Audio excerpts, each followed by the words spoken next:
Welcome to another edition of the KTTH Roundtable, where Bryan Suits and I discuss issues around a literal round table.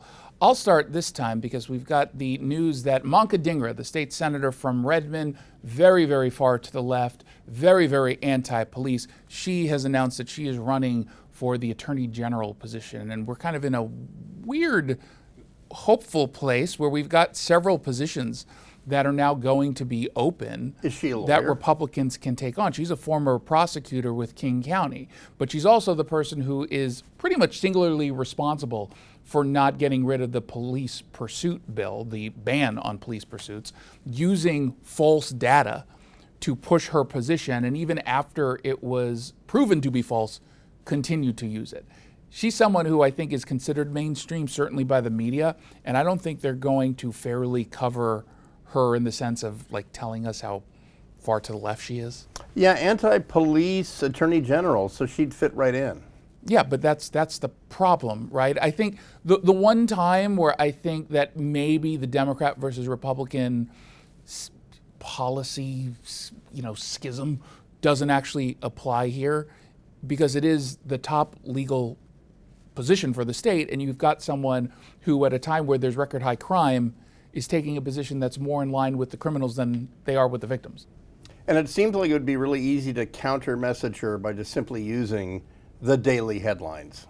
It would. And the question is, will Republicans have someone who is a quality candidate with a background in law, whether it's the traditional, I'm a lawyer, or someone maybe from, I don't know, the activist community? It was kind of curious because Seattle City Attorney Ann Davison did not have, she's a lawyer, but she did not have any experience inside of a courtroom. She was more taking on that sort of community activist role, and she ended up winning in large part because she was running against someone, Nicole Thomas Kennedy, who was so far to the left, and I'd argue that Manka Dhingra is in that same category.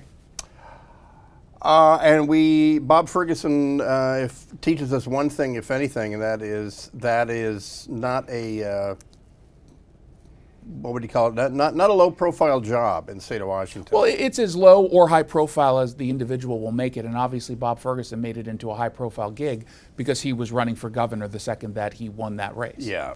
What do you have? Well, speaking of legal issues, the FBI wants the Chinese community in Seattle and Portland to be on the lookout for foreign governments harassing, stalking, or threatening you, because the FBI has detected that the same sort of Chinese de facto secret police stations that we saw in the news in New York 3 weeks ago, there's one in Vancouver, BC, and it's metastasized, and they're expanding now to Seattle and Portland. And these are targeted at immigrant Asian Americans, Chinese Americans, whether they're from Hong Kong originally or mainland China. So the FBI has their eyes on Seattle and Portland to see these fake storefronts where what the Chinese influence operation is to connect you with a family back on the mainland and then influence you here by saying, well, your niece is going to go to number 17 medical school in Beijing, or maybe she's not. Influence them to do what?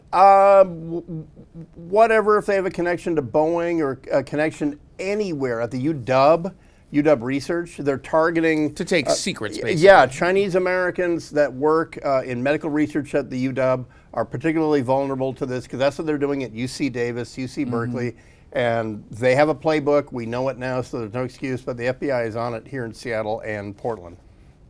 Is that controversial that the FBI is going to a community based on their ethnic background? Yeah, it's they're profiling. Right? I mean, I feel like that's the next complaint that will happen. Why are you profiling China? It seems like a reasonable ask, especially given the fact that it's saying, we just want you to be safe. Yeah, but I'm waiting for some woke response to this to claim that this is somehow racist. This will be the town for it, and that's part of the reason China targets Portland and Seattle, is because they know there's more disarray and pushback on local law enforcement than anywhere else.